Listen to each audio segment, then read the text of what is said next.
사랑하는 성도 여러분, 한 주간 평안하셨습니까?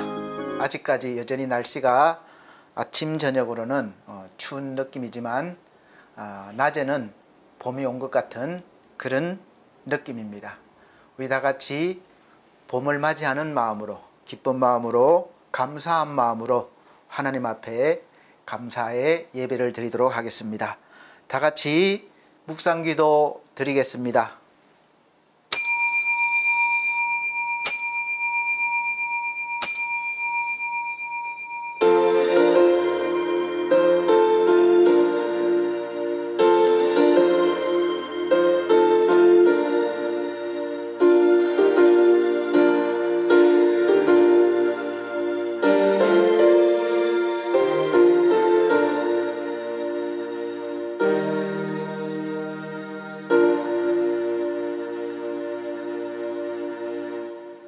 그는 멸시를 받아 사람들에게 버림받았으며 간고를 많이 겪었으며 질고를 아는 자라 마치 사람들이 그에게서 얼굴을 가리는 것 같이 멸시를 당하였고 우리도 그를 귀히 여기지 아니하였도다. 그는 실로 우리의 질고를 지고 우리의 슬픔을 당하였거늘 우리는 생각하기를 그는 징벌을 받아 하나님께 맞으며 고난을 당한다 하였노라. 그가 찔림은 우리의 허물 때문이요 그가 상함은 우리의 죄악 때문이라. 그가 징계를 받음으로 우리는 평화를 누리고 그가 채찍에 맞음으로 우리는 나음을 받았도다. 아멘. 다 같이 찬송가 42장으로 찬송 드리겠습니다.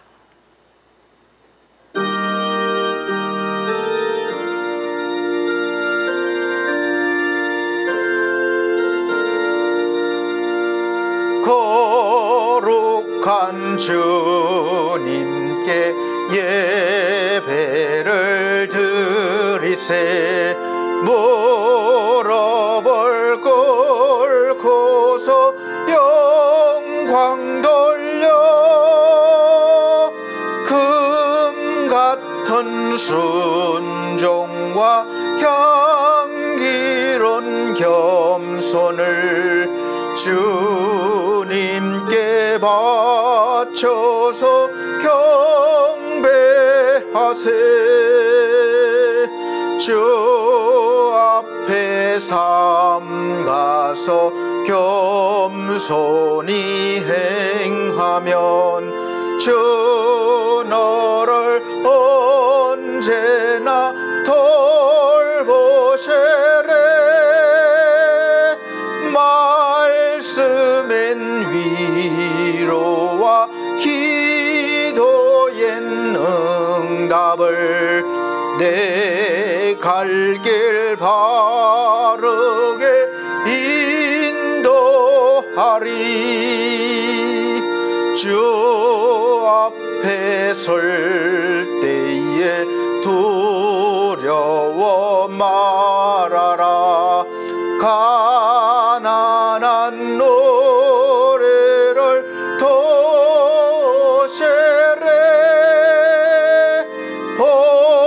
보배로운 진리와 온유한 사랑은 주님께 다 바칠 귀한 예물. 떨면서 바치는 이 작은 예물도 주님은 귀하게 받으시래. 어두운 밤 지나고 새 아침 맞으니 믿음과 소망을 늘 주시래. 아멘.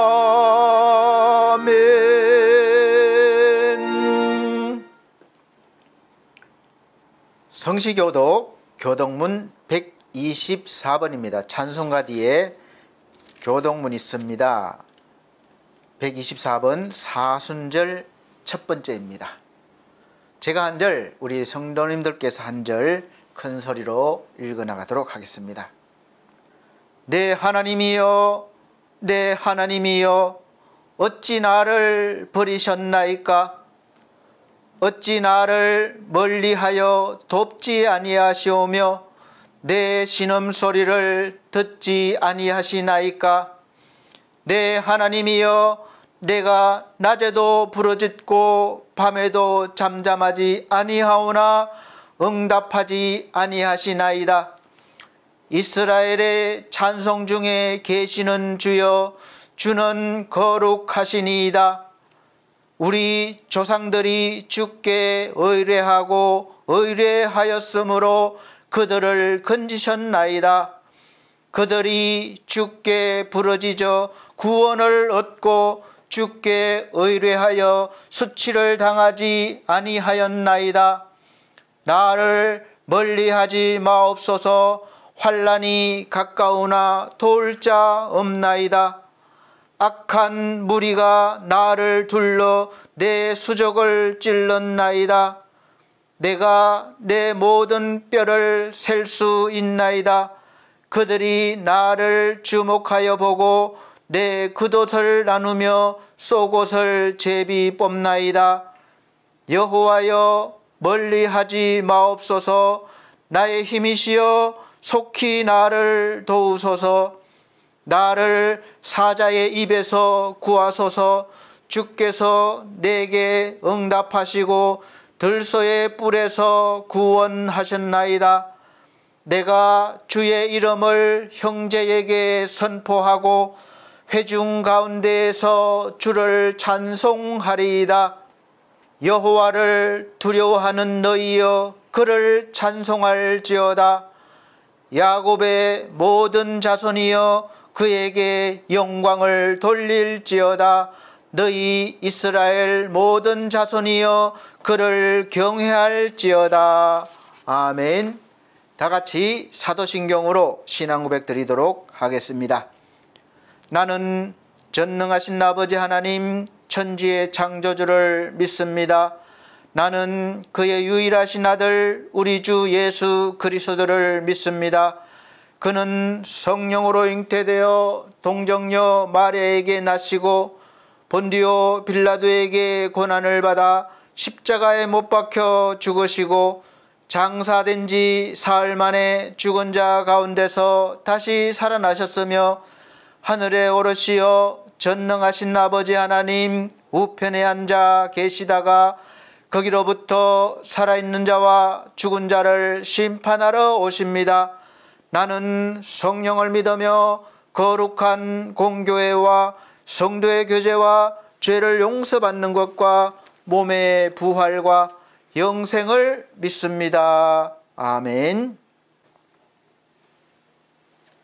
다같이 찬송가 26장 찬송 드린 후에 오늘 예배를 위해서 권경희 권사님 기도해 주시도록 하겠습니다. 찬송 드리겠습니다.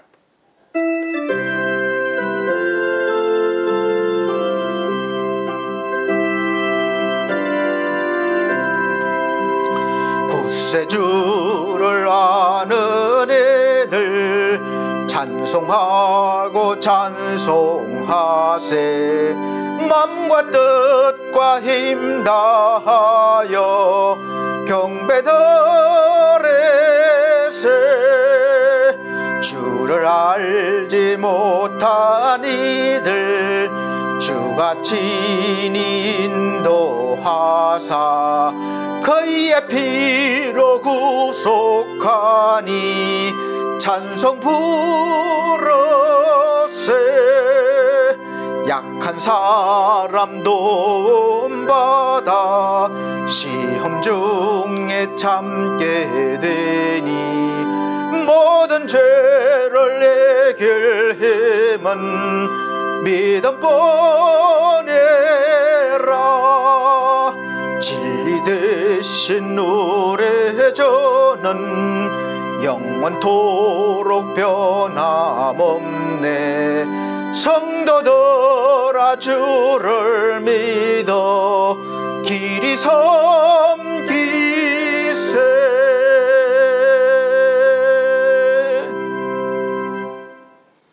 아멘. 예배를 위해서 권경희 권사님 기도해 주시도록 하겠습니다. 우리를 축복의 통로로 삼으시고 주의 전에 불러주신 하나님 아버지 참으로 감사드립니다. 아멘. 연약함으로 죄악 가운데 방황하다 주의 은혜 사모하여 나왔습니다. 성령으로 내 영혼이 정결케 되고 말씀으로 내 영혼이 바로 서게 하여 주시옵소서. 아멘. 세상에 살면서 상하고 찢긴 우리의 영혼이 거룩하신 하나님의 영으로 회복되게 하여 주시옵소서. 아멘. 이 시간 복된 예배의 자리에서 형제들과 더불어 위로와 평안 속에 예배하게 하시니 참으로 감사를 드립니다. 알게 모르게 지은 모든 죄가 오늘 이 예배를 통하여 정결하게 씻겨지기를 간절히 소망합니다. 아멘. 우리의 마음을 아시는 성령께서 내 심령 가운데 거하시고 내 영혼을 다스려 죄악에서 떠나게 하시며 주님의 사랑으로 병든 우리의 영혼이 치유되어 언제나 빛나는 주님 얼굴만 바라보게 하여 주시옵소서. 아멘. 오직 우리 안에 계신 주님으로 인하여 모든 것이 이루어지게 하여 주시옵소서. 아멘. 이 나라 이 민족에게 복을 주셔서 내가 너를 복주며 복의 근원이 되게 하리라 하신 아브라함에게 주신 복이 그대로 이루어지게 하여 주시옵소서. 아멘. 우리들의 기도와 간구를 들어주셔서 가정마다 감사와 찬양에 넘치며 더욱 열심히 주님께 충성하며 영광 돌릴 수 있는 기회를 허락하여 주시옵소서. 아멘. 심는 대로 거두리라는 주님의 말씀이 오늘 이곳에 임하게 하여 주시고 우리가 하나님 앞에 모든 것을 드려서 하나님을 기쁘시게 할 수 있는 귀한 영혼들이 다 되게 하여 주시옵소서. 아멘. 주님이 원하는 길이라면 내 영혼이 가게 하시고 주님이 뜻하는 길이라면 담대한 믿음으로 나아가게 하여 주시옵소서. 아멘. 오늘 말씀을 통해서 내 영혼이 거듭나게 하시고 내 안에 하나님의 전이 이루어지게 하여 주시옵소서. 아멘. 우리 반석교회를 사랑하시는 하나님, 하나님의 사명을 감당하기 위하여 이곳에 세우신 우리 반석교회를 축복하여 주시옵소서. 아멘. 성도 한 사람 한 사람이 언제나 복음 앞에 바로 서고 세상의 본이 되는 교회가 되게 하여 주시옵소서. 아멘. 우리 교회가 이 지역 사회를 위하여 구제하기에 넉넉함으로 감당할 수 있게 하시고 위로와 힘이 되는 교회가 되게 하여 주시옵소서. 아멘. 또한 하나님의 사랑으로 우리의 이웃을 사랑하고 진리요 생명이신 예수님을 전하여 사람을 살리는 교회가 될 수 있도록 축복하여 주시옵소서. 아멘. 성도들 모두가 갈급한 마음으로 성령 하나님을 찾고 만나 하나님께 영광 돌리는 교회와 성도들 다 되게 하여 주시옵소서. 아멘.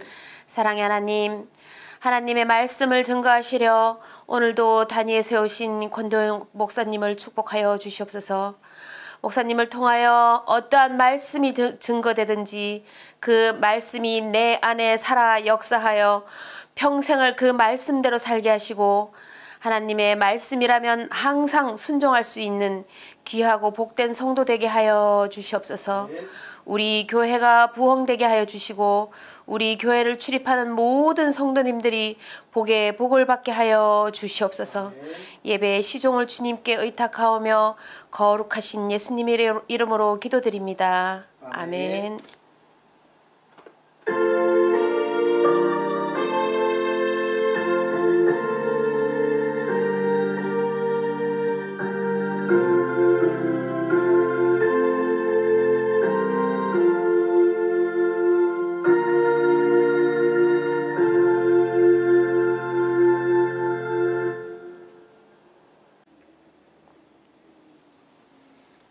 감사합니다.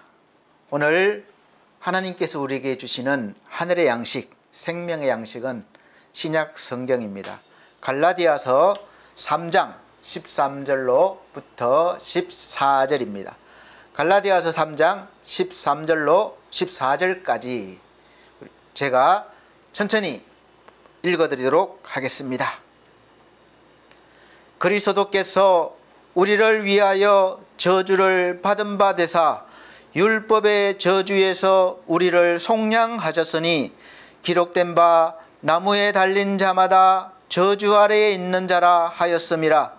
이는 그리스도 예수 안에서 아브라함의 복이 이방인에게 미치게 하고 또 우리로 하여금 믿음으로 말미암아 성령의 약속을 받게 하려 함이라. 아멘.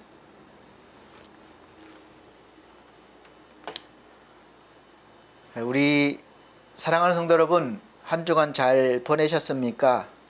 요즘 날씨가 제일 좀 애매할 때가 아닌가 싶습니다.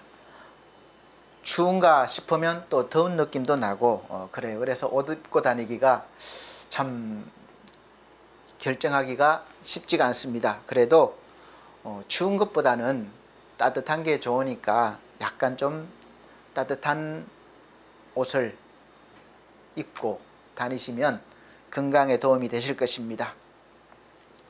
지금 사순절 기간을 보내고 있으면서 말씀을 전하는데, 오늘 말씀 선포 제목은 저주가 있는 나무 형틀의 복이라는 제목으로 말씀을 선포하도록 하겠습니다. 지금 우리는 사순절 기간을 보내고 있습니다. 5일부터 시작되었으니까 이제 오늘이 4일째가 되겠죠. 근데 왜 사순절이 생겼을까? 그냥 절기니까 우리가 그냥 그 때만 되면 그냥 습관처럼 기도하는 시간, 또 경건하게 사는 훈련, 이렇게 하는 것이 아닌가, 그렇게 여길 수도 있습니다. 그리고 우리 그리스도인들은 왜 사순절을 지켜야 하는가를 분명히 알아야 됩니다. 알 때 믿음이 더 깊어지게 되고 믿음으로 살게 되는, 또 믿음의 신자로 업그레이드가 되는 그런 은혜를 누릴 수가 있습니다. 사순절 시작부터 우리가 부활 전날 끝까지는 사실 예수님이 가신 행적들을 쫓아가는 그런 기간이라고 보시면 됩니다. 그 가시는 길에서 행하신 일들과 하신 말씀들이 있습니다. 그냥 하신 것이 아니라 분명한 목적과 의미가 있으시죠. 하나님의 아들 예수께서 사람의 몸을 입고 모습으로 피조물인 우리 인간 역사 속으로 들어오신 목적은 아주 분명하셨습니다. 십자가를 지시기 위해 섰어요. 십자가를 지시기 전에 예수님의 그 생애와 또 십자가를 지신 이후에, 부활하신 이후에 예수님의 생애라기보다는 영생이 우리가 보는 십자가의 양면성에서 나타나 있습니다. 앞에서 보는 것과 또 통과한 후에 보는 것은 완전히 다르죠. 그래서 예수 믿는 사람은 반드시 그 십자가를 봐야 되고, 그 앞으로 걸어가야 되고, 그 십자가의 문을 열고 들어가서 통과한 뒤에야 완전한 그리스도인으로서 삶을 살 수 있고 은혜를 받을 수 있다고 볼 수 있겠습니다. 앞으로 들어갈 때는 죄로 인한 저주요, 또 사망이요, 고통과 절망의 모습입니다. 예수님 모습이 그러하셨어요. 채찍에 맞으시고 창조주이신 하나님이 사람의 모습으로 오셨기 때문에 아주 수치도 당하시고 극히 제한된 그런 인간의 몸으로 살아가시는 것이 얼마나 참 우리가 상상할 수조차 없을 것입니다. 그리고 그 십자가를 지신 이후의 부활의 예수님의 그 모습은 또 상상조차 하기 힘든 모습입니다. 그래서 우리도 마찬가지로 십자가 앞에 가기까지는 그러한 모습이에요.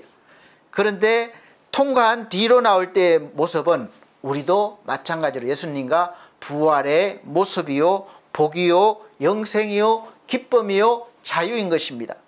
소망인 것입니다. 그래서 우리가 십자가를 바라볼 때 그 분명한 의미를 모르면 참된 그리스도인이라고 하기는 어렵다고 할 수 있습니다. 그냥 단순히 기독교를 가진 교인으로 사는 것입니다.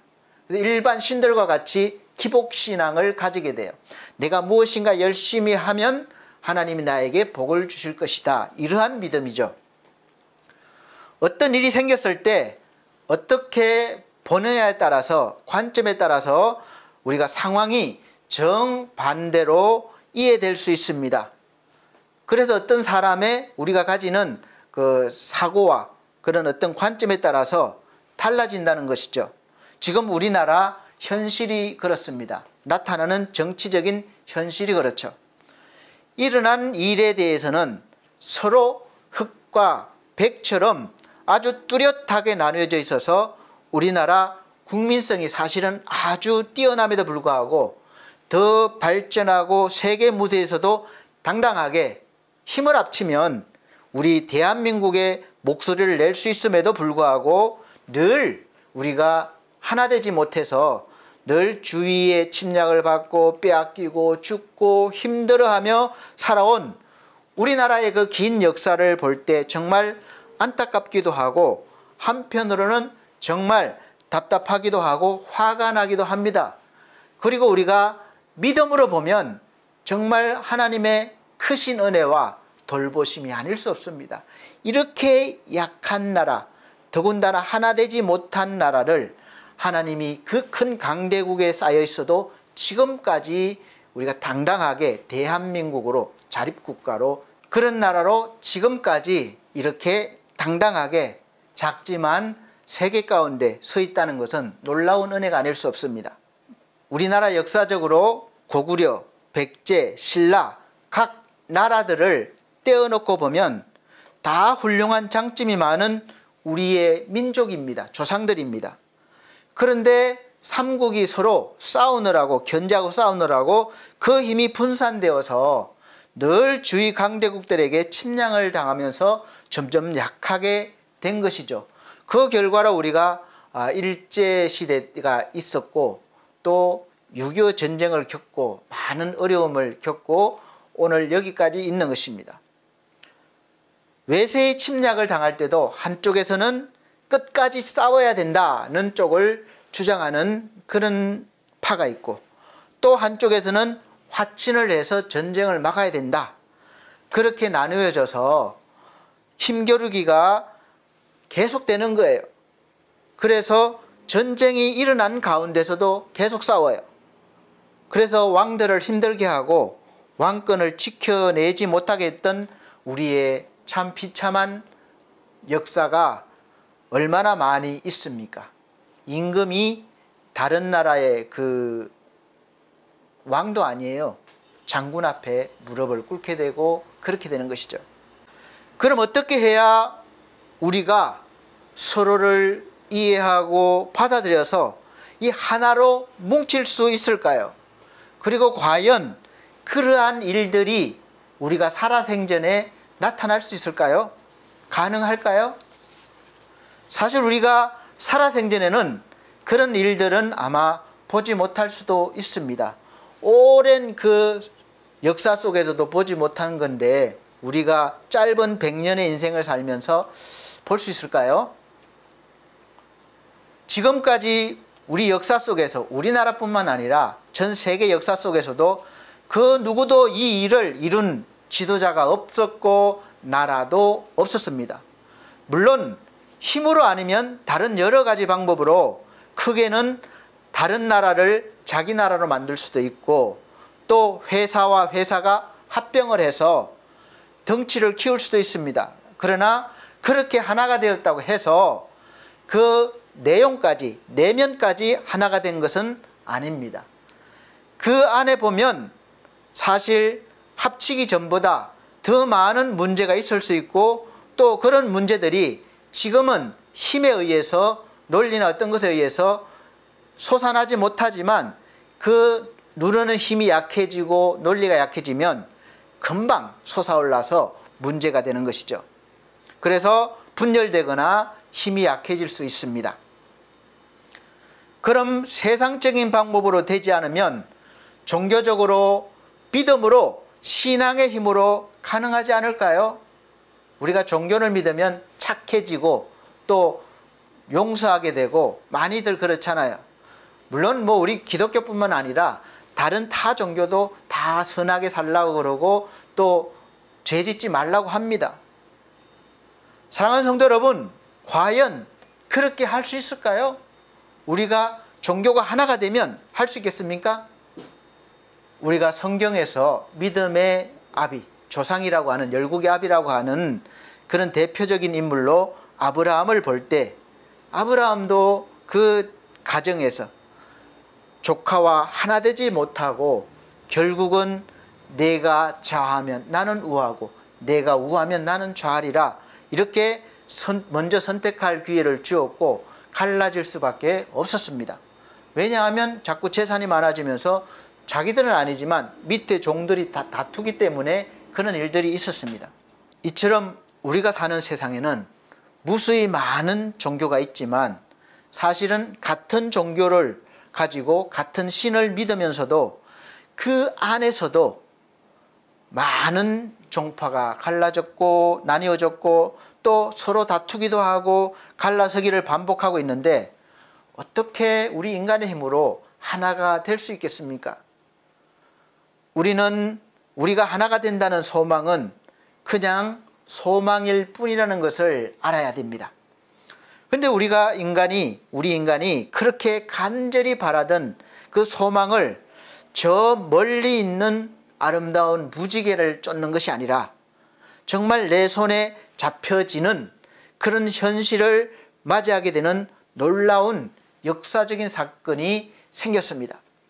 그 사건 중심에는 시공간을 초월하신 창조주께서 우리 인간의 그 시간 속으로, 역사 속으로 들어오셨습니다. 시간과 공간의 물리적인 제약을 받는 모습으로 오셔서 스스로 약하게 하셨고 가장 낮고 낮은 그런 인간의 모습으로 예수 그리스도로 오신 것입니다.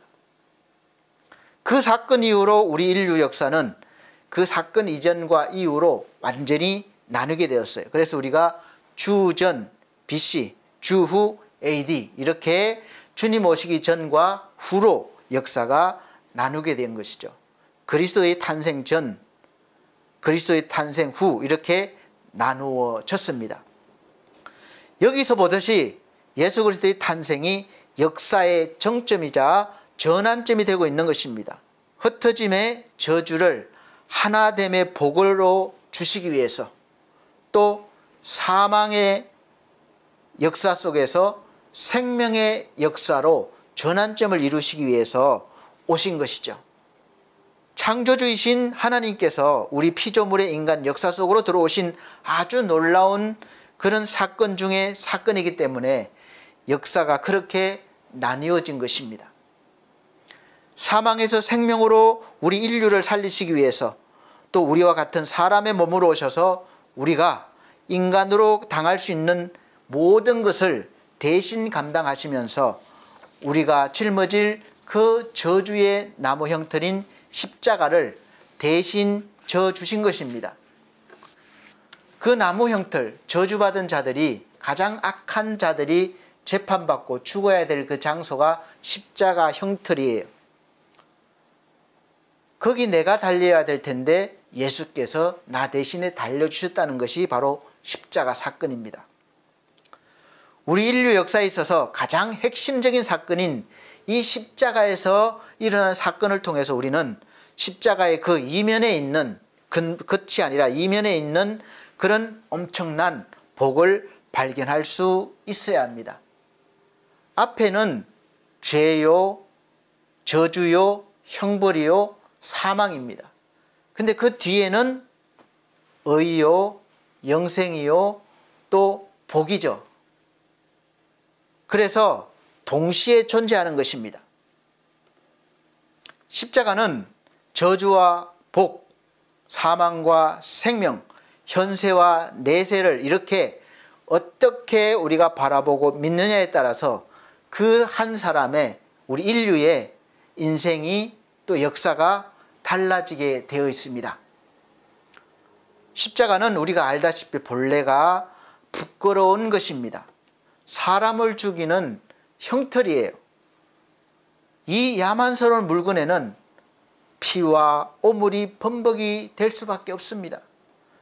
거기에는 수많은 사람들의 이 한이 쌓여 있습니다. 거기에 못을 박아서 숨이 끊어질 때까지 그냥 두는 것입니다. 대체로 일반 사형수들은 목을 매거나 참수를 했습니다. 간단하게 최대한 고통 없이 죽이는 거예요. 그러나 십자가형은 아주 특별한 경우에 해당됩니다. 예수님을 보시면 아시겠지만 사형수는 우선 동물의 뼈가 묻혀 있는 가죽 채찍으로 거의 반 죽을 정도로 맞게 됩니다.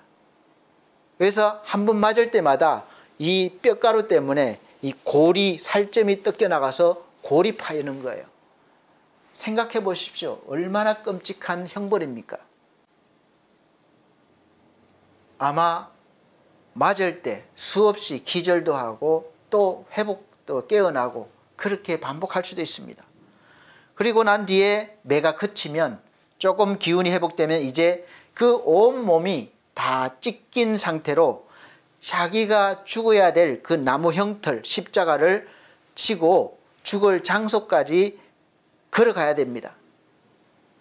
또 거기서 많은 사람들이 지켜보는 가운데서 옷을 발가벗겨져서 나체가 된 후에 그리고 산채로 손과 발에 굵은 못을 박히게 됩니다.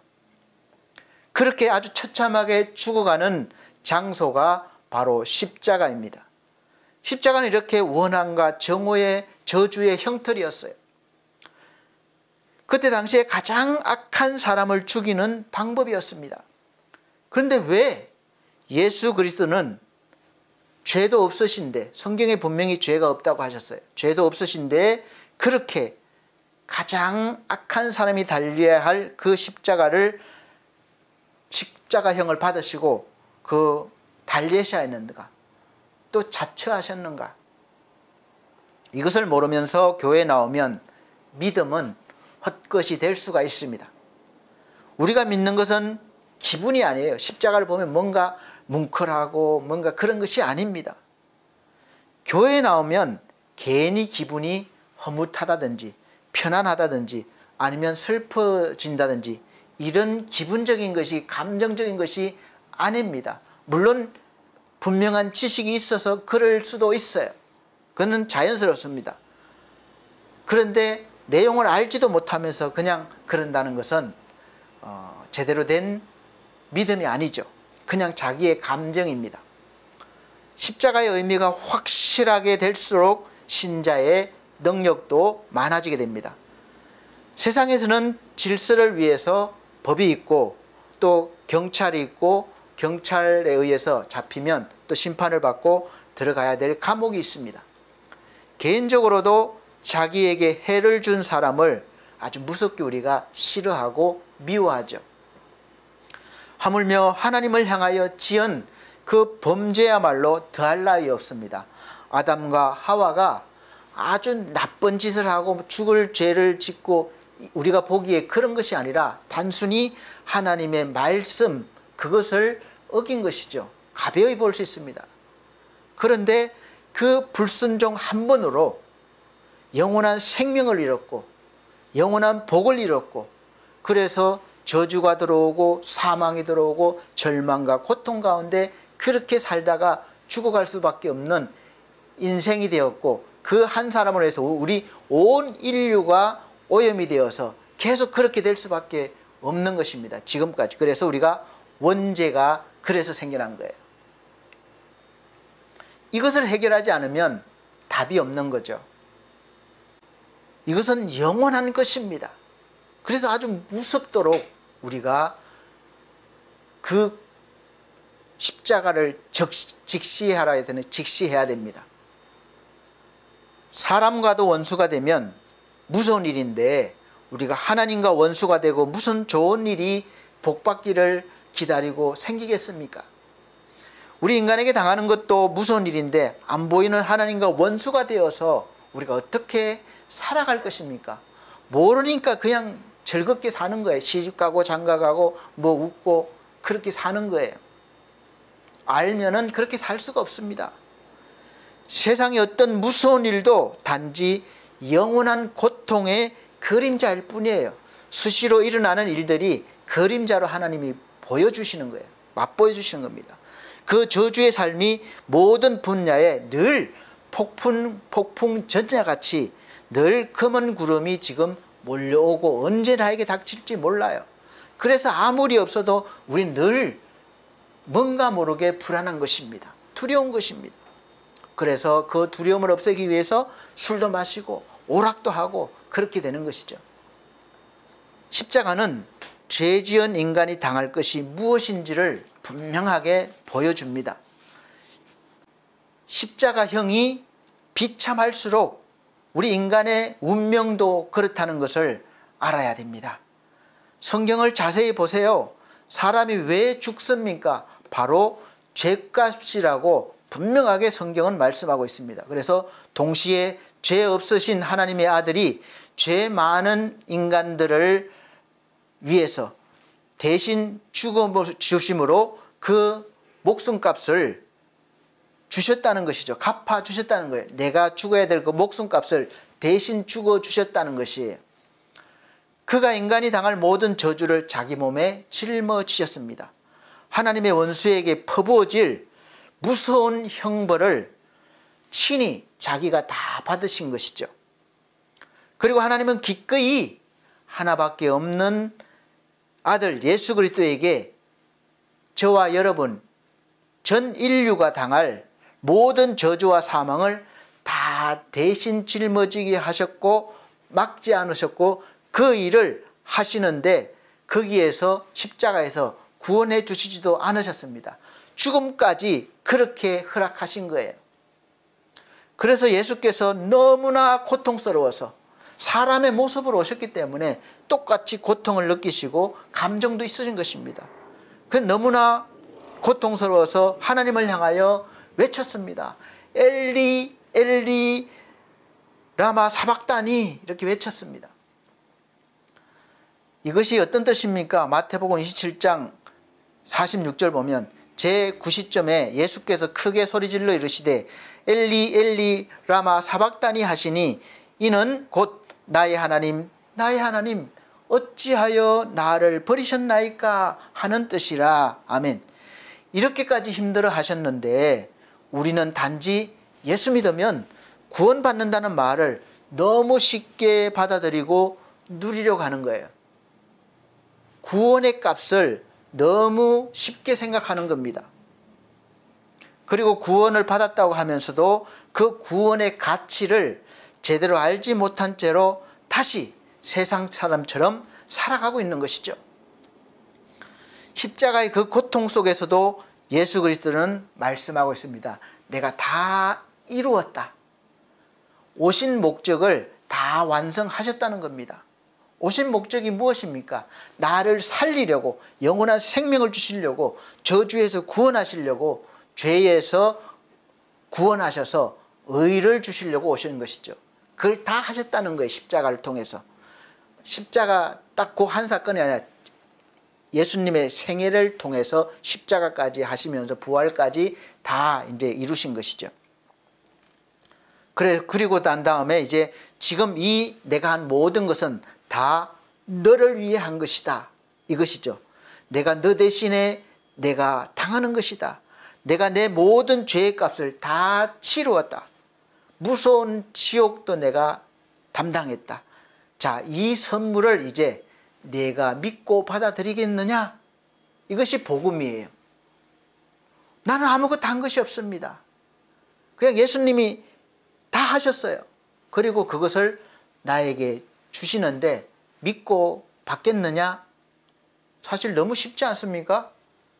그런데 우리는 하나님 두기를 싫어하기 때문에 받지 않는 것입니다. 이렇게 악해요, 우리 존재가. 이 선물, 복음은 믿고 받아들이는 자에게 그냥 거저 주시는 은혜입니다. 그냥 믿음으로 받으면 돼요. 이제 여기서 우리가 보는 것이 무엇입니까? 바로 하나님의 크신 사랑이에요. 깊고도 넓은 사랑이십니다. 의를 위해서 죄를 벌하심이 이제 사랑의 표현이 되는 것입니다. 하나님은 죄를 절대로 용서하시지 않습니다. 죄가 이렇게 무서운 거예요. 그래서 하나밖에 없는 아들 예수 그리스도를 죽게까지 하는 그것이 바로 죄값이란 거예요. 여러분, 죄가 얼마나 무섭습니까? 여러분, 여기서 죄는 단순히 내가 살아가면서 짓는 도덕적인 죄가 아니에요. 우리가 아담으로부터 이어져 나오는 그 영원한 저주, 그것입니다. 그것을 해결받지 않고는 아무것도 안 되기 때문에 완전히 새로운 사람으로 만들어 주시는 거예요. 그 무서운 형벌을 다 담당하셨다는 것입니다. 그래서 이제 그 십자가를 바라볼 때는 우리가 내 원수, 사망, 저주, 모든 저주, 또 거기에서 내 원수가 달렸다, 그것을 알고 믿으라는 겁니다. 십자가에는 내 원수가 죽었습니다. 내 죄가 못 박혔고 거기에 내 병이, 내 가난이, 나의 무서움이, 죽음이, 멸망이 못 박혔어요. 다. 이 의미를 깊이 깨달으는 것입니다. 그래서 이 소식을 듣고 깨달은 사람은 이제는 무엇을 두려워하겠습니까? 그래서 사도 바울은 깨달았기 때문에 사망아, 너의 쏘는 것이 어디 있느냐? 너의 이기는 것이 어디 있느냐? 이렇게 당당하게 외치는 겁니다. 감히 누가 죽음을 향하여, 사망을 향하여, 우리가 반드시 그렇게 언젠가는 되잖아요. 그런데 그 죽음을 향하여 내가 너를 이긴다 할 사람이 누가 있겠습니까? 물론 어떤 병에 들었다가 죽을 것 같은데 의사가 살려줄 수는 있지만 그것이 얼마 가겠습니까? 또 얼마 안 있으면, 때가 되면 나는 가야 됩니다. 죽어야 돼요. 사망으로 가야 돼요. 그런데 거기에서 나는 해방되었다, 나는 죽음을 이겼다 선언할 사람이 누가 있겠습니까? 그런데 당당하게 너의 쏘는 것이 어디 있느냐, 너의 승리가 어디 있느냐, 이렇게 말하는 것이죠. 고린도후서 15장 55절에서 58절 말씀입니다. 사망아, 너의 승리가 어디 있느냐? 사망아, 내가 쏘는 것이 어디 있느냐? 사망이 쏘는 것은 죄요, 죄의 권능은 율법이라. 우리 주 예수 그리스도로 말미암아 우리에게 승리를 주시는 하나님께 감사하노니, 그러므로 내 사랑하는 형제들아, 견실하며 흔들리지 말고 항상 주의 일에 더욱 힘쓰는 자들이 되라. 이는 너희 수고가 주 안에서 헛되지 않은 줄 알미리라. 아멘. 자, 주 예수를 믿으십니까? 그러면 십자가의 의미를 듣고 아시고 지식으로 믿으시길 바랍니다. 그러면 믿음이 완성된 거예요. 십자가에 우리의 죄와 약함과 모든 것이 확실하게 예수가 죽을 때 나도 죽었다, 이것을 믿으시길 바랍니다. 이것이 믿음이에요. 돌을 닦는 그런 수준이 아니라 그냥 믿으면 돼요. 여기서부터 완성되었고 새롭게 시작하는 것이죠. 우리가 훌륭해서 내가 그렇게 될 만한 인물이라서 주님이 나 대신 담당하셨습니까? 우리에게 뭔가 좋은 것이 있고 또 기대할 것이 있고 아까워서 그러셨습니까? 우리가 열심히 기도하고 하나님을 잘 섬길 것 같아서 그러셨습니까? 그것이 최상의 것이라도, 인간의 최상의 것이라도 그것으로는 하나님 앞에 한 사람도 설 수 없다는 것이 성경의 선언입니다. 의인은 없나니 한 사람도 없다. 그래서 다 저주받아 죽어 마땅하다 이 말이에요. 그러면 앞으로도 그럴 가능성이 있어서 그런 겁니까? 아닙니다. 단지 하나님의 사랑 때문에 그렇습니다. 어떻게 압니까? 아니, 성경 말씀이 그것을 증거하고 증명하고 있잖아요. 로마서 5장 6절 말씀 보시면 우리가 아직 연약할 때에, 아직이에요, 아직 연약할 때에 기약대로 그리스도께서 경건하지 않은 자를, 아직 경건하지 않아요, 위하여 죽으셨도다. 아멘. 그 다음에 8절에도 우리가 아직 죄인 되었을 때에, 아직 죄인이에요, 그리스도께서 우리를 위하여 죽으심으로 하나님께서 우리에 대한 자기의 사랑을 확정하셨느니라. 아멘. 자, 우리가 아직 연약할 때, 경건하지 않을 때, 죄인이었을 때에 이미 하나님은 나를 위하여 죽어주시고 그 사랑을 확정하셨어요. 이것은 변하지 않는 것입니다. 우리가 아직 연약할 때에, 죄인이었을 때에, 전혀 가망이 없을 때에 하나님께서 하나님의 사랑을 이미 확정해 놓으시고 우리를 부르신 것입니다. 하나님 앞에 나간 사람, 그러니까 이 부르심에 응답한 사람은 이제 그 사람에 관계없이 이미 확정해 하셨기 때문에 그 확정은 변함이 없습니다. 내가 잘하면 유지되고 내가 못하면 다시 옛날로 돌아간다? 아니에요. 이것은 영원한 것입니다. 물론 내 양심은 계속해서 너 그렇게 해서 구원받겠냐, 그렇게 해서 복받겠냐 그러지만 내 양심과는 상관이 없어요. 하나님이 이미 선포하셨고 확정하셨기 때문에 나는 그런 존재가 된 것입니다. 이것을 믿고 받아들이고 누리는 사람이 믿음이 좋은 사람이에요.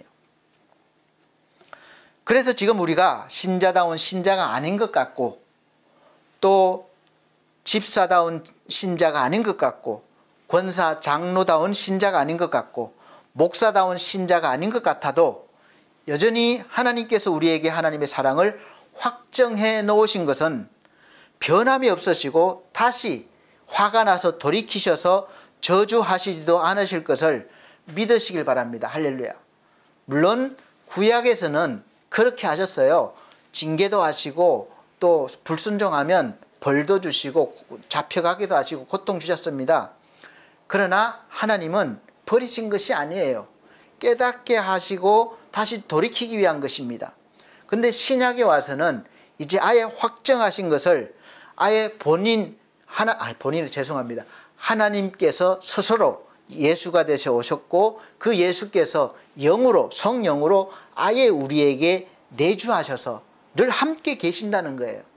임마누엘이에요. 영원토록 함께 계신다는 거예요. 이거 확정하셨다는 것이죠. 내가 좀 약하면 성령이 떠나가시고 또 좋으면 들어오시고 이제 안 그렇습니다. 한 번 오신 성령 영원히 나와 함께 하십니다. 이것을 믿으시길 바랍니다. 할렐루야. 언젠가 뉴스에 나왔습니다. 어느 집에 불이 나서 창문 난간에 어머니와 아들이 매달려 있습니다. 막 위태위태해요. 그래서 소방차 와서 사다리를 쭉 놓고 이제 막 구하려고 하는데 갑자기 어머니가 거의 다 가까워 있는데 밑으로 뛰어내린 거예요. 다행히 밑에 뭘 깔아놔서 이제 죽지는 않아서 다쳐서 병원으로 옮겼는데 나중에 물었습니다. 아니 거의 사다리로 가까이 왔는데 왜 뛰어내리십니까? 그러니까 어머니가 하는 말이 내 아들부터 구하라고 내가 그렇게 했습니다. 그렇게 말하는 거예요. 자기부터 구할까 봐 내가 그렇게 뛰어내렸습니다. 그렇게 말합니다. 이것이 바로 자식에 대한 어머니의 사랑이에요. 물론 모든 어머니가 다 그렇진 않을 수 있습니다. 그런데 대표적으로 어머니의 그 사랑이 그렇다는 거죠. 어머니가 무슨 대가를 바라고 기대를 하고 그러셨습니까? 내가 그렇게 하면 이 내 아들이 커서 그냥 나에게 효도할 거야. 나에 대해 잘할 거야. 그렇게 해서 그렇게 하셨습니까? 계산해서? 그것은 사랑이 아닙니다. 하나님이 나를 사랑하신다는 증거가 바로 십자가예요. 십자가는 하나님의 진노를 보여주는 동시에 사랑을 증명해 주십니다. 죄에 대해서는 무섭도록 진노하시고 죽음까지도 가져다 주시는 하나님의 모습입니다. 그러나 거기에서 마치면 우리가 하나님 믿을 이유가 없죠.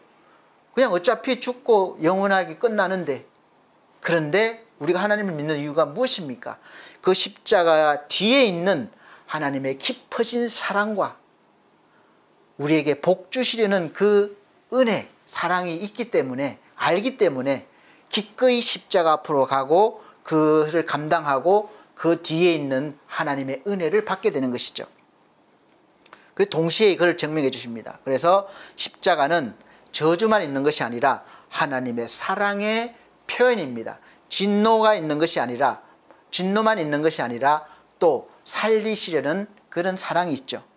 십자가는 하나님과 원수되었던 우리가 하나님과 완전히 화해되었다는 증거를 보여줍니다. 하나님께 대한 빚은 다 갚아졌다는 거예요. 내가 하나님께 갚아야 될 빚이 있는데, 죄로 인해서 이제 그 죄값을 갚아야 되는데, 내가 어떤 것을 가지고도 내 평생을 다해도 죄값은 갚을 수가 없어요. 그래서 예수께서 그 죄값을 대신 갚아주신 거죠. 나는 이제 그러니까 갚을 필요가 없어졌습니다. 중세시대 때 많은 수도사들이 사막이나 어떤 훈련받는 그런 곳에 가서 평생을 엎드려 있기도 하고 막 돌을 닦았습니다. 죄를 참여하고 죄성을 없애기 위해서 이 속에 있는, 다른 사람은 나를 거룩하게 보고 그렇지만 나는 알잖아요. 내 속에 얼마나 더러운지, 얼마나 추한지. 그래서 그것을 해결하기 위해서 고통을 주면, 육체의 고통을 주면 해결할 수 있을 것을 알고, 그래서 무릎으로 걸어가기도 하고 금식하기도 하고 뭐 그렇게 했습니다. 그런데도 이것이 해결이 안 되는 거예요. 그것이 해결될 수 없는 원수관계예요. 물론 그런다고 우리가 죄가 없어지지 않아요. 조금은 뭔가 나아진 것 같아도 없어지지 않아요. 또 생깁니다. 마틴 루터가 무릎으로 계단을 오르면서 피를 흘리고 그러면서 회개하고 참여하면, 그 위에 올라가면 뭔가를 얻을 것이라고, 이 속에 있는 뭔가가 해결될 것이라고, 죄 문제가 해결될 것이라고 믿었는데 아무리 그렇게 해도 없어지지 않는 거예요. 해결되지 않는 거예요. 그런데 나중에 말씀을 읽다가 깨달았습니다. 오직 의인은 믿음으로 말미암아 살리라. 깨달았습니다. 맞아. 오직 믿음밖에 없다. 내가 하는 것이 아니라 하나님이 주시는 은혜를 믿는 것, 그것이 하나님의 의를 받는 거예요. 나한테 나오는 것이 아니에요. 그래서 오직 의인은 믿음으로 말미암는다는 말씀을 깨닫고 카톨릭 교리에, 잘못된 교리에 반기를 들면서 이제 개혁이, 종교개혁이 시작되어서 우리 프로테스탄트, 그러니까 개신교가 생긴 것입니다. 우리 인간으로는 도저히 안 되는 것이에요. 우리 힘으로는 하나가 될 수 없습니다. 의인이 될 수 없어요. 원수를 용서하지 못합니다. 아니, 속에서부터 올라오는데 어떻게 용서가 됩니까? 그러나 십자가를 바라보십시오. 거기서 화해가 이루어졌어요. 땅과 하늘이 이제 통하게 된 것입니다. 그리고 사람과 사람이 통하게 된 것입니다. 이것이 십자가예요. 화해가 이루어진 거죠. 내 힘으로? 아니요. 하나님이 그렇게 하셨습니다. 마가복음 15장 37절로 38절 보면 예수님이 십자가에서 운명하신 뒤에 성전을 맡고 있는, 이제 하나님과 우리에게 분리되어 있던 그 휘장이 찢어졌습니다. 그 뭐 어떤 의미입니까? 바로 하나님과 우리 사이를 막고 있는 그 장벽이 무너졌다는 것이죠. 하나님이, 예수께서 열어놓으셨다는 것이죠. 그래서 이제는 여러분, 우리가 하나님 앞에 언제라도 어디서나 나갈 수 있잖아요. 하나님을 아버지라고 부를 수 있잖아요. 그렇게 열어놓으신 것입니다. 바울은 로마서 3장에서 죄를 정죄하는 율법을 먼저 설명을 합니다. 그리고 다른 어떤 것으로도 그 죄를 씻을 수 없다는 것을 설명한 후에 21절부터는 이제 그러나 이제는, 그러니까 그 앞에는 어떤 것으로도 할 수 없었어요. 하나님 앞에 용서받을 길이 없었어요. 근데 이제 새로운 시작이 됩니다. 주 전 주후. 그러나 이제는 새로운 시작을 말씀하고 있습니다. 새로운 구원의 길이, 용서받을 길이, 화해할 길이 열렸다는 것을 선포합니다. 그것은 인간으로부터 나오는 의가 아닙니다. 다른 한 의가 나타났다 그럽니다. 그래서 믿음으로 그 의를 얻습니다. 다른 한 의는 예수 그리스도로부터 나오는 하나님의 의입니다. 그래서 이제는 예수 믿는 사람이 금식을 안 해도, 고행하며 엎드려 있지 않아도 일천번제를 드리지 않아도 죄사함을 받을 수 있다는 것입니다. 아니, 다른 모든 것들이 하나님의 진노를 사귀지 못하는데 십자가로 하나님과 나 사이의 모든 장벽이 무너졌다는 것이에요. 화해가 이루어졌다는 것입니다. 모든 인류 중에 하나님이 인정하신 세우신 제사장 중에서도 대제사장만이 거룩하신 하나님의 그 지성소 앞에 천으로 가려놨죠. 그 안에는 누구나 들어갈 수 없어요. 오직 그 앞에 나갈 수 있는 사람은 한 사람입니다. 1년에 한 번씩. 그래서 정해져 있는데 그 안에 있는 지성소에서 이제 가장 심오하고 깊은 거처에 믿는 사람이라면 이제 누구나 그냥 들어갈 수 있게 되었다는 소식이 복음입니다. 기쁜 소식이죠. 하나님의 원수가 하나님의 자녀로 받아들여진 것입니다. 주께서 달리신 그 무서운 형벌인 그 나무 형틀, 저주의 십자가가 그렇게 했다는 것입니다. 제가 십자가가 그렇게 했다는 것은 십자가를 통해서 예수께서 이루신 것을 의미하신 일, 그러니까 하신 일을 의미하는 것이지 그냥 그 나무 십자가 자체가 그런 능력이 있다는 것은 아니라는 것을 분명히 아시기 바랍니다. 그냥 나무 형태를 그 나무에만 집중하면 그것 또한 우상이 될 것입니다. 우리가 그 영화 보면 십자가 이래 되면 막 귀신이 뭐 마귀가 막 이렇게 하잖아요. 그러니까 십자가 그 나무가 능력이 있는 것이 아니라 그 형벌을 받은 십자가의 그 의미죠, 의미. 자, 그리고 마지막으로는 십자가는 성령을 약속해 주십니다. 십자가는 성령을 약속해 줍니다.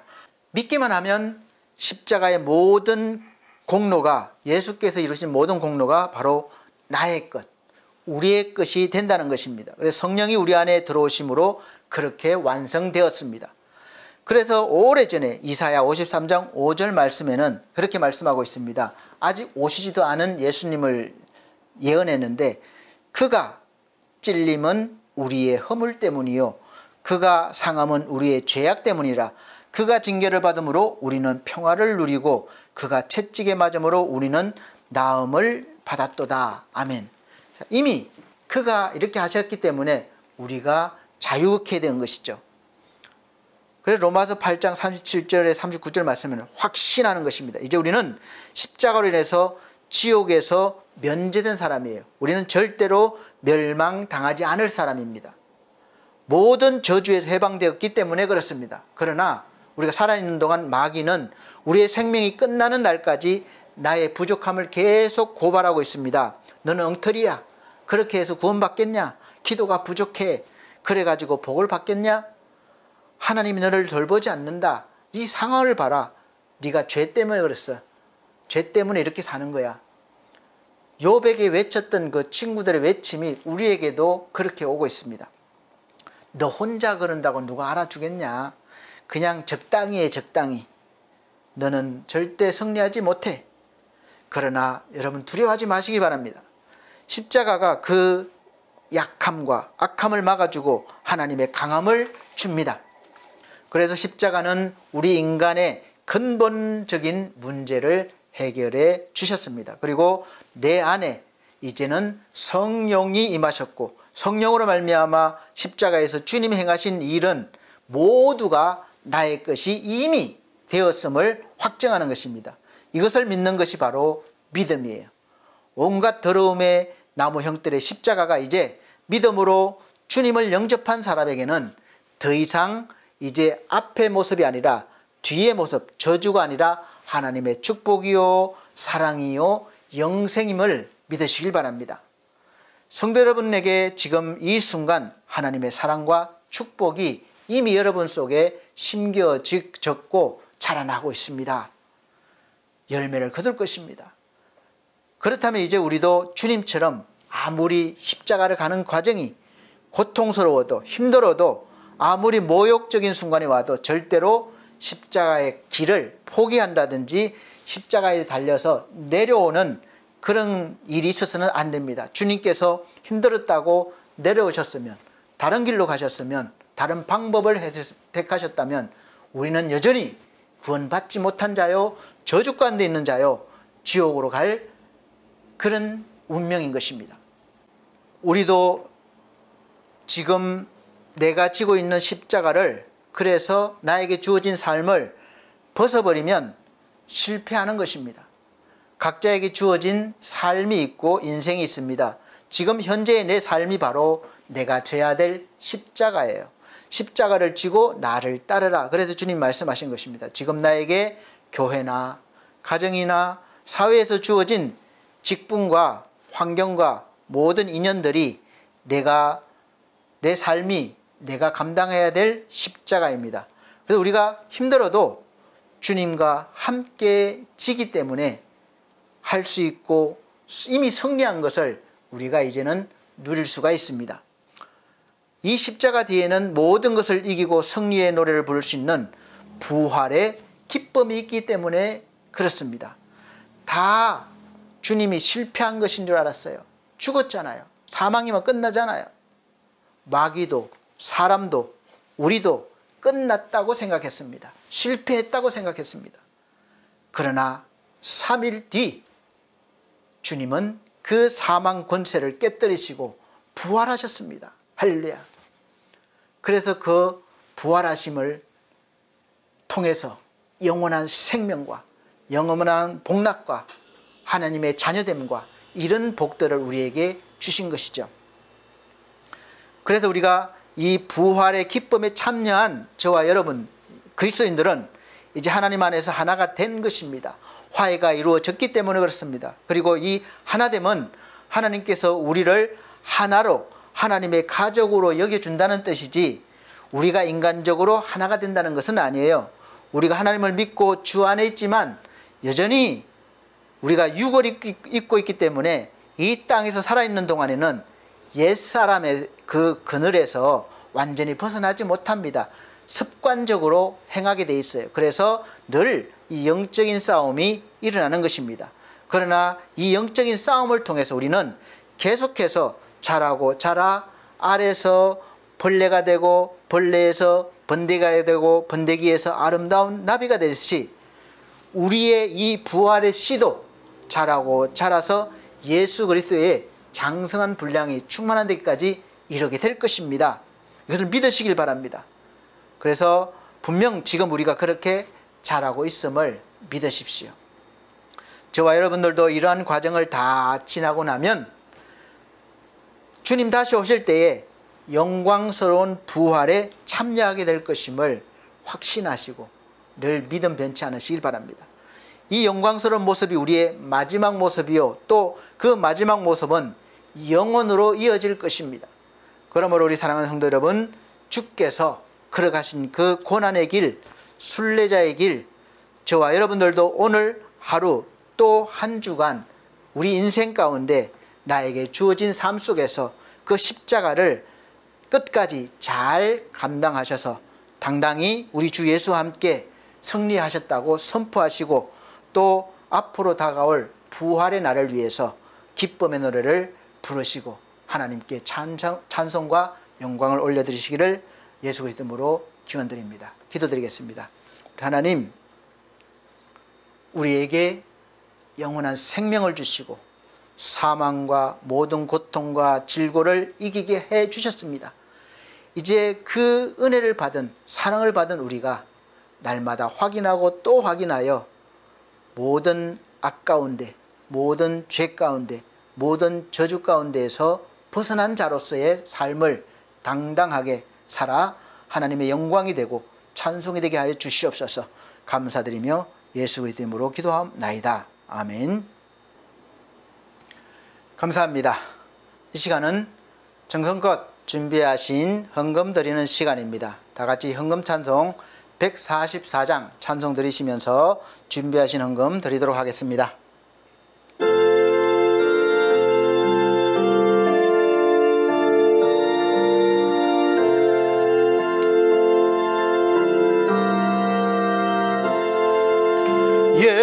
예수 나를 위하여 십자가를 질 때 세상 세상 죄를 지시고 고초당하셨네. 예수님 예수님 나의 죄 위하여 보배 피를 흘리니 죄인 받으소서. 십자가를 지심은 무슨 죄가 있나. 저 무지한 사람들 메시아 죽였네. 예수님 예수님 나의 죄 위하여 보배 피를 흘리니 죄인 받으소서. 피와 같이 붉은 죄 없는 이가 없네. 십자가의 공로로 눈과 같이 되니 예수님 예수님 나의 죄 위하여 보배 피를 흘리니 죄인 받으소서.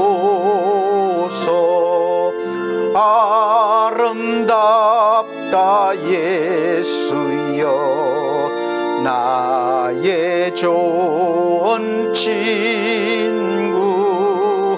예수 공로 아니면 영원 형벌 받니.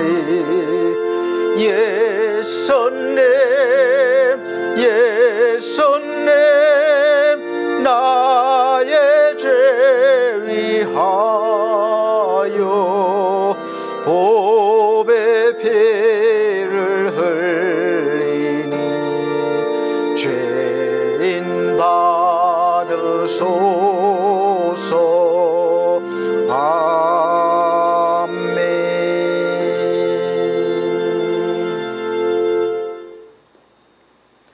네, 드려진 헌금을 위해서 기도드리도록 하겠습니다. 전주 드린 헌금은 자막으로 올려드리고 있습니다.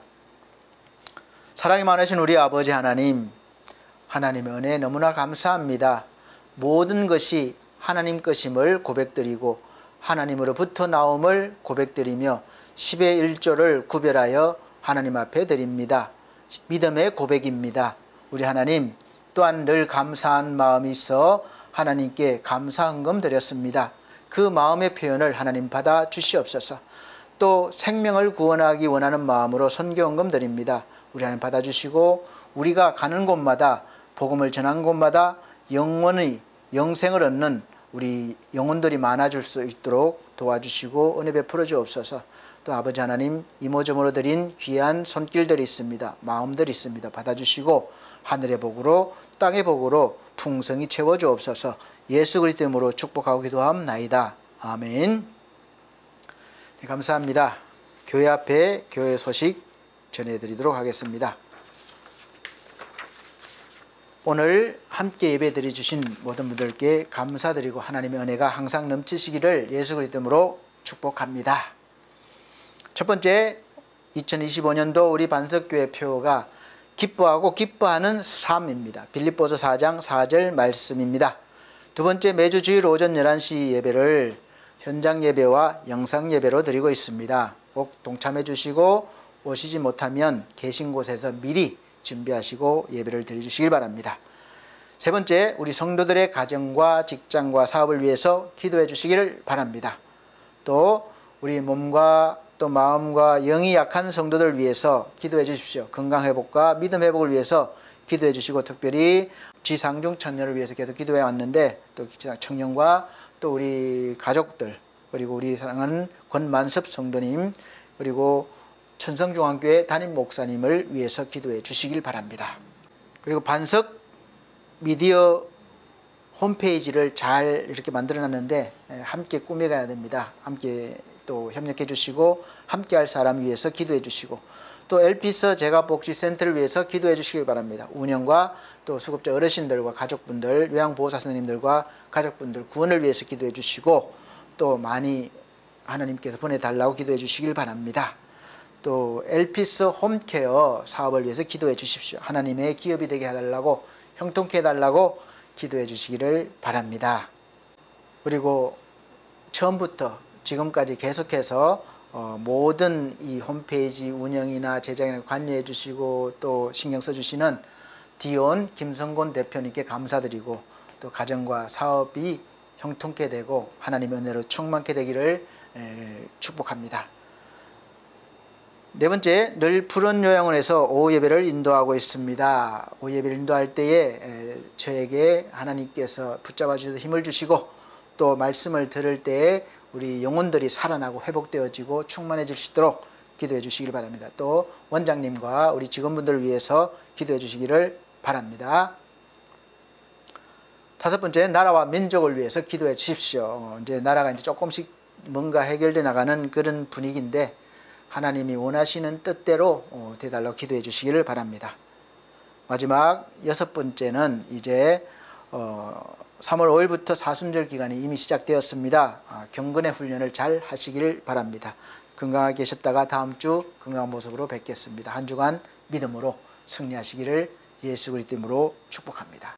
다 같이 폐찬송 54장 찬송 드리신 후에 축도로 예배를 마치도록 하겠습니다.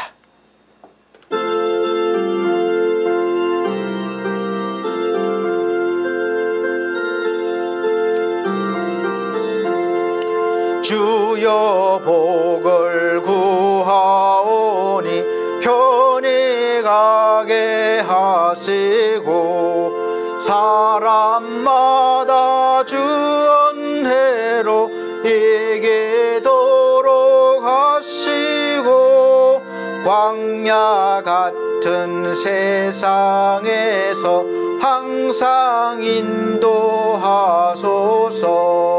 주의 복된 말씀 듣고 무한 감사합니다.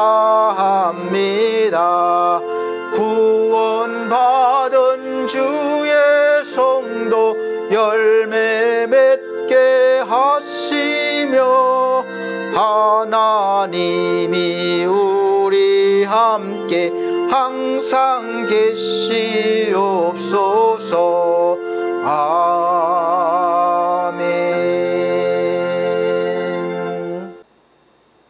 우리가 아직 연약할 때, 경건하지 못할 때, 죄인 되었을 때에 하나님께서는 우리에 대한 하나님의 사랑을 십자가를 통해서 확정해 주셨습니다. 이제 확정받은 우리가 그 은혜를 날마다 깊이 깨닫고 또 그 은혜를 누리며 하나님께 영광 돌리는 존귀한 삶을 살게 하여 주시옵소서. 주 예수 그리스도의 은혜와 하나님의 크신 사랑과 성령님의 감화 감동 교통하신 은혜가 중앙총회와 중앙총회 신학과 온석대학원대학교 서울중앙손해위에 사랑하는 우리 반석교회 모든 성도들과 이 시간 예배드린 귀한 영혼들에게 함께 계실지어다. 아멘.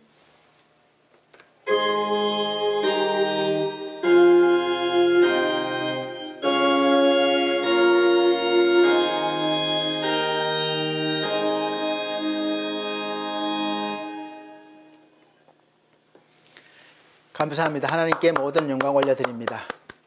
다음 주 건강한 모습 뵙겠습니다.